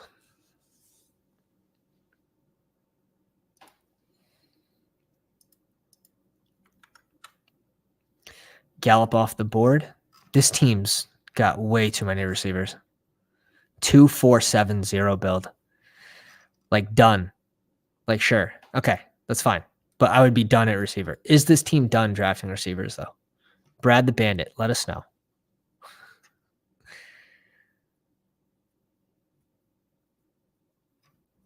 Because if he keeps going, it'd be a huge mistake where you only have to start 2. And we're going to be pretty balanced where we'll have an extra roster spot at the end to just pick a random QB that we think might have a chance to start week 17. We'll get into a few of those options soon. Some really spicy takes incoming. Really spicy. Komet off the board. Again, you're not seeing a ton of correlation with these teams. And that's just sort of what happens. It's the ADPs get so mix matched. Eric's doing a good job with the Cincy. But does he have his Casey bring back yet? Doesn't have a Casey bring back. Will Levis goes at 156 to the Ryan Tannehill squad with Gino and Russ. I think that's a floor play, in my opinion. I'm only drafting one of them. You're losing a roster spot because only one of them can start week 15. Only one of them can start week 16, week 17. And it's not like one's going to advance the other. Like, sure, you can have a low advance rate Ryan Tannehill. He might not even play week 16. But will Levis be able to advance that team to week 17? Ryan Tannehill will be on plenty of rosters where it's like being carried by Mahomes and whatever. Name your next guy, Kirk Cousins. So I think where you have these QBs where it's like, if you're trying to advance, like Jalen Hurts, let's say he gets hurt week 16 and you bring in Mariota, like a lot of teams will be knocked out week 16 because Jalen Hurts doesn't play and he has such high draft capital in the first round, right? That's where the impact really is when we talk about advance rates. Holy Schultz fell back to us. If you love something, let it go. And if it comes back, it's meant to be. Dalton, welcome home. All right, cool. So we get 15 picks of value on Dalton Schultz here. Love that. Love that. Exactly what we need for a 0 tight end team. Oh, love that. Damn. Rashawn Johnson off the board.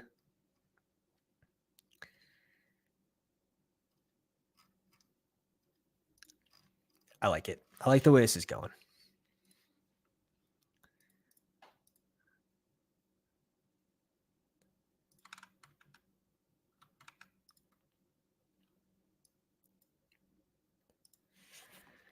Irv Smith.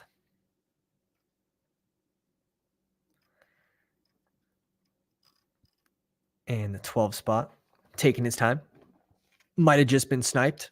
3 tight ends were picked in the last 4 picks. He's sitting there with 1 tight end with George Kittle. He goes Singletary and Taysom Hill. I like that, but I'm probably bringing in a 3rd tight end with that duo, Kittle and Taysom Hill.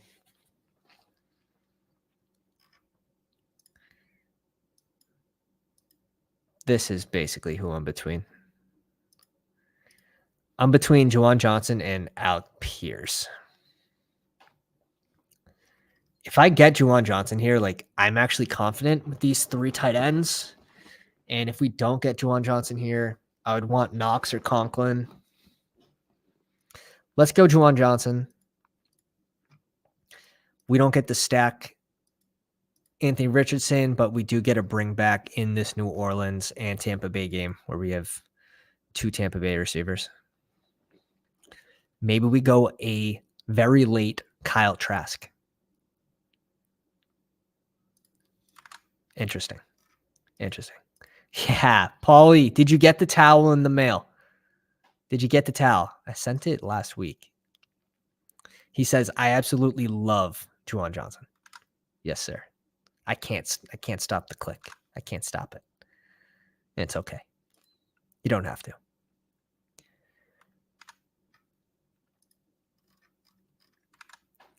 I made out the notice to Paulie Walnuts.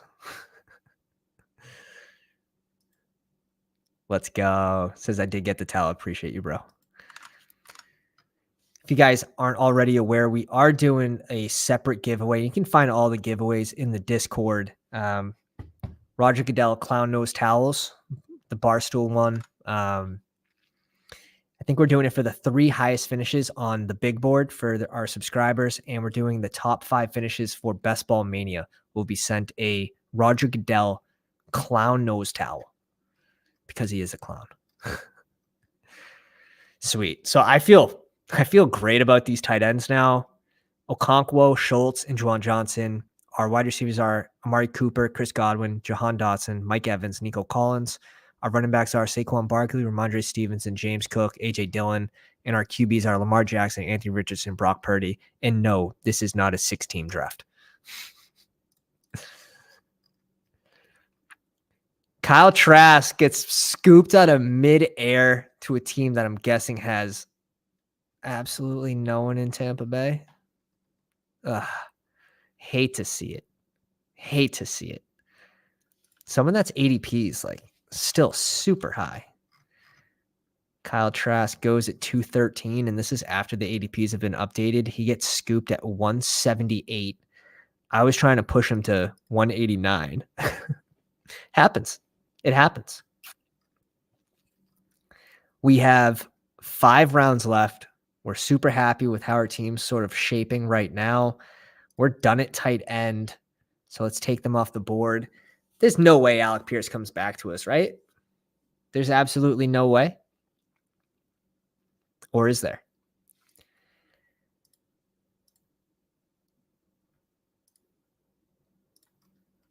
Let's queue up some wide receivers here. Let's queue up some running backs. I actually don't love this range for running backs. I'd rather sort of skip over to here. Let's see, we're 5 picks away from getting Alec Pierce. This team has 8 receivers. Come on, dude. You only start 2. Don't do it. You don't need another receiver. You have 3 running backs. Heating up DFS. He's on auto. He's on auto. He's on auto.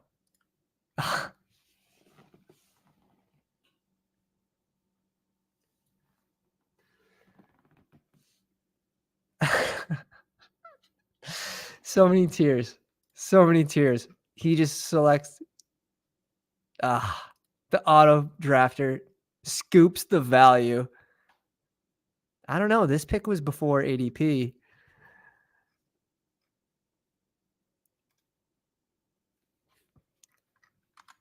He just has no idea what's going on. He says, if you queue, they will snipe. It's fine. I don't mind. I'm just as good with going Rashid Shaheed here, to be honest. And we'll bring in our 6th receiver, someone that I think will be able to provide spike weeks. He was like top 3, if not first in ADOT, which is average depth of target. So he is going to be one of those spike week guys, deep ball receiver. And surprisingly, Derek Carr, he likes to throw it deep. Now, is he the most accurate receiver throwing it, QB throwing it deep? No, but that's okay. I'd almost say we could go Curtis Samuel here. And is Brissett still available?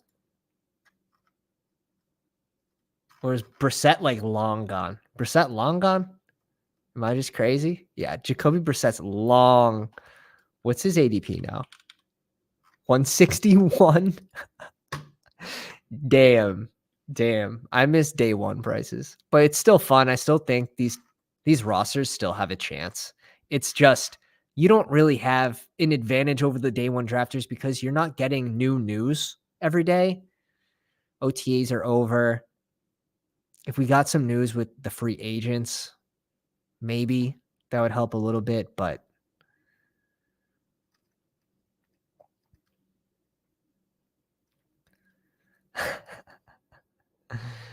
oh man.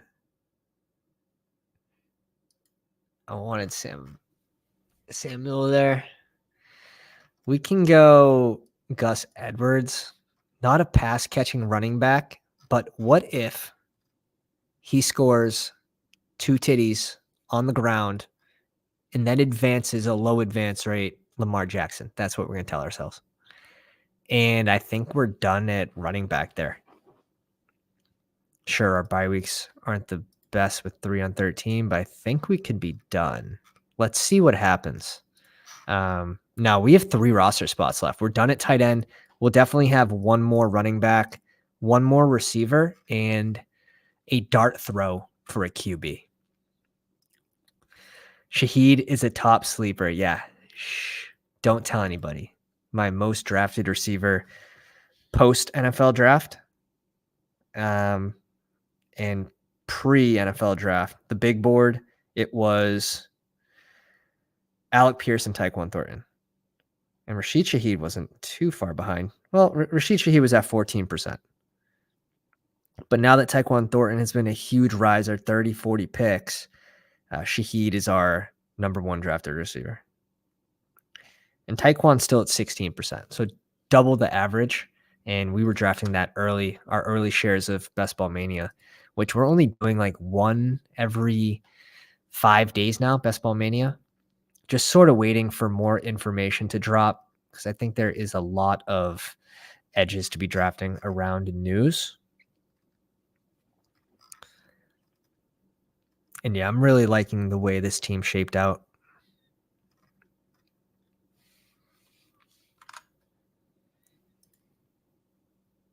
Yes, I love this. I love looking back at old teams. You can find some monsters there, and then you can find some like, damn, like the NFL draft killed this team. Like having an Algier at like 87 or wherever he was going. Those are Max Payne. But he could find a role.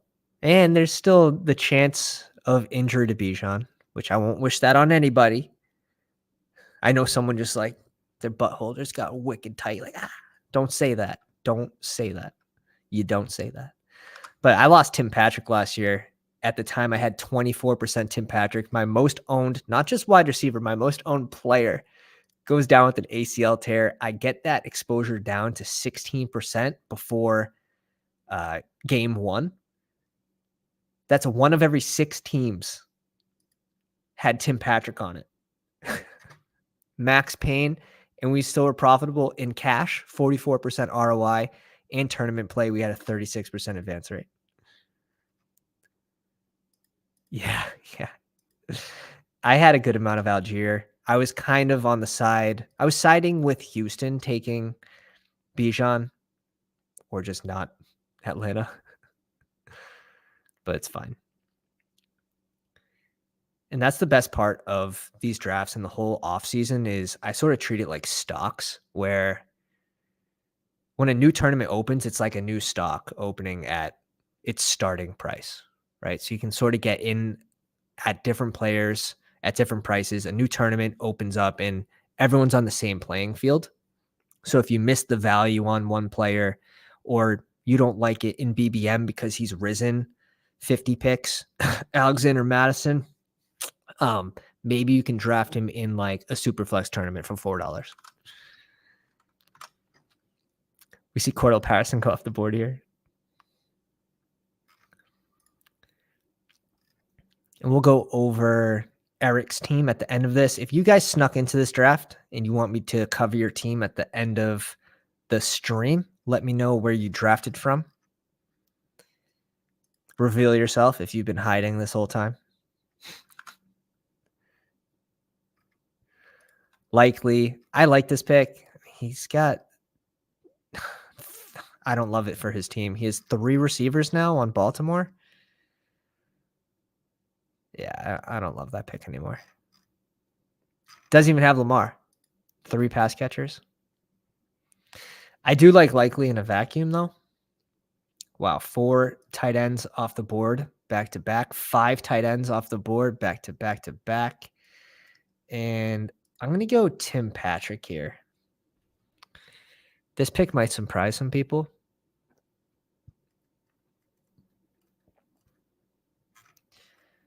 But only having to start 2 receivers, I think Tim Patrick does have and will have a job in the red zone being an absolute monster at 6'4".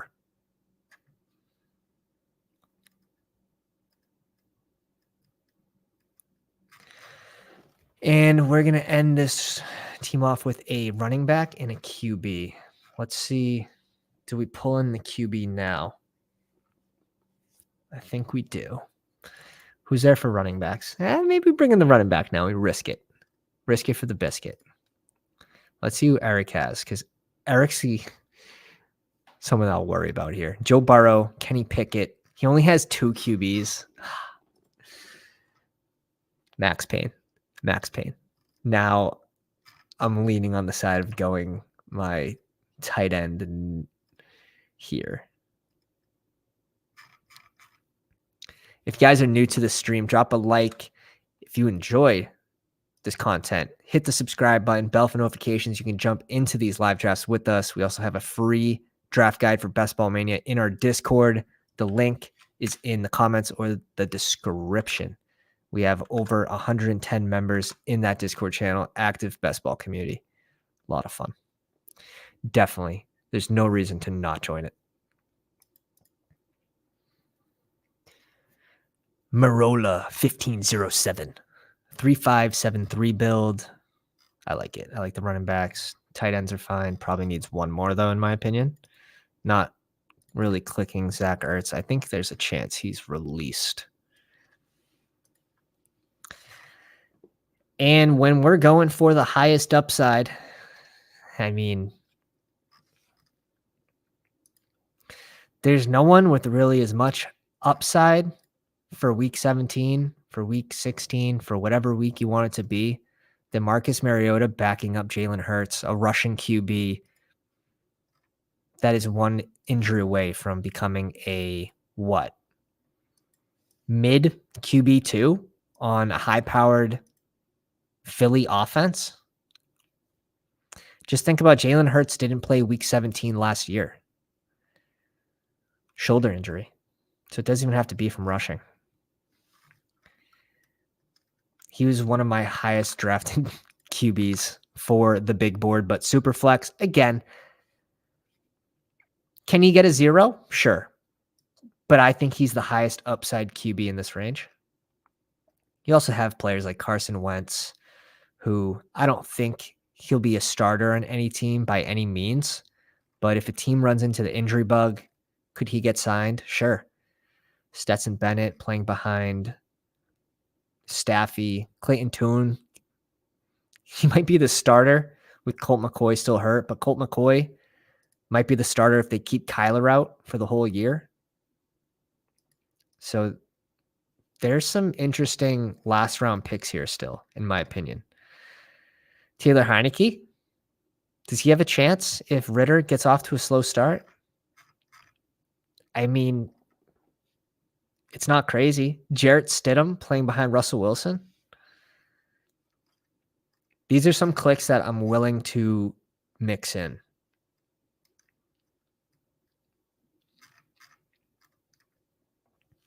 Tyler Huntley. I mean, I'd mix him in behind Lamar. I mean, I have Lamar, so I don't want to do that. But he's another one.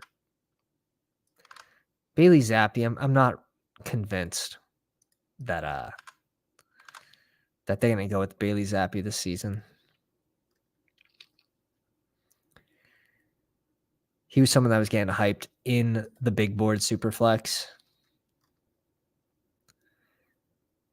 Samir White off the board, Dwayne McBride off the board. Let's see who else is there for these RBs.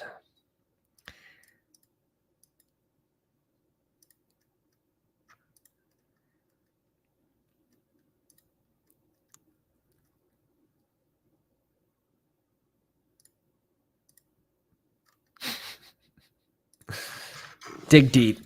Dig deep. In no specific order. Cue up some running backs here.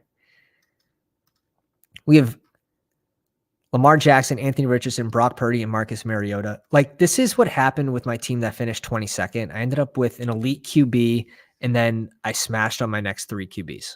And I don't even think my second was picked in the second round. I think my second was picked in the third, which I guess that doesn't matter because I started with Mahomes. I'll have to look back at that team, but I know I hit some of these late round guys that found a job. And that was that's how you kind of create the strongest team, in my opinion, is hitting on some of these guys, because one of them's going to hit, maybe 2 of them. We see Eric bring in Jarrett Stidham. He has Mims.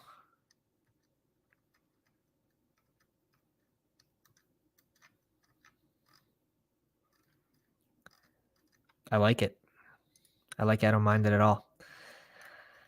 For here, do we have Cleveland?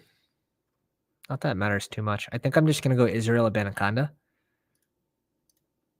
Big play guy. If you guys watch his tapes, if he gets a hole, like, he just breaks right through. He has breakout speed, so no one's catching him. I think he's a nice little interesting add at the end of our roster here. Team's clearly not settled on Michael Carter. Splitting carries was Donovan Knight last year when Breece Hall went down.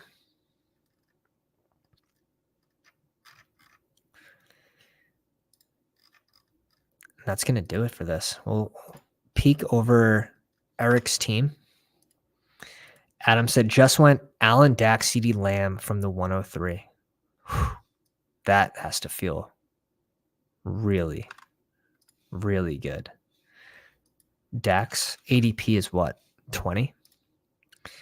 So you get him to fall 2 picks. You get Lamb. Yeah, I could see it. It's more impressive because Josh Allen falls to 3. Yeah. It's a good start. I like that start a lot. Let's pull up Eric's team. Joe Burrow, Kenny Pickett, and Jarrett Stidham. A little light on tight end for 3 QBs. Need probably something to go right here to make a push through the playoffs. But Burrow and Kenny Pickett being the steady 2 QBs, I don't mind that pairing at all. Freiermuth, Henry, and Cade Otton. Maybe a little light on tight end. It depends. Like, I like Hunter Henry a lot. If D-Hop doesn't end up in New England, like, Hunter Henry will have a really good season. Even if he does end up in New England, Henry in that round, he's going too late. He's one of the higher paid tight ends in the league. I think he's the 2nd highest paid tight end in the league right now. Austin Eckler, Jahmyr Gibbs, Rachaad White, Charbonnet, Tank Bigsby, Kenneth Gainwell. Probably stopping here.